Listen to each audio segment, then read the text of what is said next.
Exodus. Chapter 23, Exploring God's Blueprint for Justice, Compassion, and Worship. Welcome back to Bible Breakdowns. Today we're diving into Exodus 23, where God gives more laws about justice, compassion, and worship. These commandments are a blueprint for living in harmony with others and honoring God. Let's jump right in. God starts with instructions about justice, emphasizing integrity and impartiality. Do not spread false reports. Lies and gossip can destroy reputations and relationships. This command is a call to honesty, especially in legal matters. 2. Do not follow the crowd in wrongdoing. Even if everyone else is doing something wrong, you are called to stand for what is right. 3. Do not show favoritism to the poor in a lawsuit. While compassion is important, justice must remain impartial. A person's social status should never influence the outcome of a case. This section highlights God's desire for fairness. Justice isn't about popularity, bias, or emotions, but about doing what is right in His eyes. Next, God addresses how His people should treat others, even their enemies. If you see your enemy's ox or donkey wandering off, return it. If you see an animal struggling under a heavy load, help, even if it belongs to someone you dislike. These laws are radical.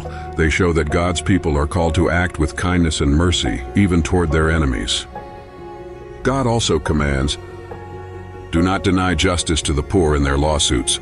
The poor are often vulnerable to exploitation, but God insists on protecting their rights. Do not take bribes. Bribes corrupt justice and blind people to the truth. God then shifts to laws about rest and worship. Work for 6 years, but let the land rest in the 7th year. This sabbatical year allowed the poor to gather food from the fields, and whatever was left was for wild animals. It also gave the land time to recover, a reminder that God provides. Work 6 days, but rest on the 7th. The Sabbath wasn't just for humans, but also for animals and workers, ensuring everyone could enjoy rest and renewal. These laws reflect God's rhythm of work and rest, teaching His people to trust Him as their ultimate provider. God establishes 3 major festivals to honor Him. The Festival of Unleavened Bread. This commemorates the Israelites' escape from Egypt. For 7 days they were to eat bread without yeast and remember God's deliverance. The Festival of Harvest, Pentecost.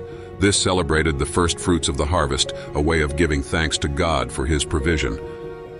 The Festival of Ingathering, Tabernacles. At the end of the harvest season, the Israelites gathered to celebrate God's blessings. God also warns, do not appear before me empty-handed.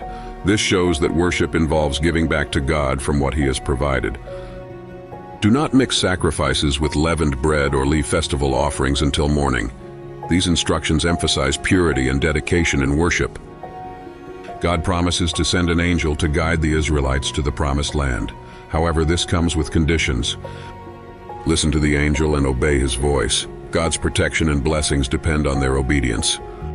2. Do not bow down to other gods or adopt their practices. God calls His people to be holy and set apart. If the Israelites obey, God promises to defeat their enemies gradually, driving them out of the land, and to bless their food, water, and health, ensuring they thrive in the promised land. Exodus 23 is about more than just rules. It's about building a community that reflects God's justice, mercy, and holiness. Here's what we learn. Justice matters. God cares deeply about fairness and integrity. Kindness transforms. Even small acts of compassion can make a big difference, especially toward those we might not like. Rest is sacred. The Sabbath reminds us to trust God and value renewal for everyone. Worship is central. Festivals and offerings remind us that everything we have comes from God. Next time, we'll dive into Exodus 24, where the covenant between God and Israel is confirmed. Stay tuned for more Bible breakdowns.